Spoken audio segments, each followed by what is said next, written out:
People are not spending money like they used to. So that's the also important factor. Why? That's why I said to you, what's your why? What's your why? What's your why? Why would I come to you? Why? Why would I come to you? I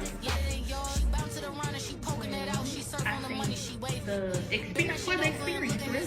Because you can go anywhere and get waxed, but the experience that you have with me from waxing or be able to get multiple services. So then your answer, bad answer. Your answer should have been the experience you get with me is top tier. No one else waxes like me. I carry top tier products. I offer superb service, and the quality of your result is unmatched. That's your answer.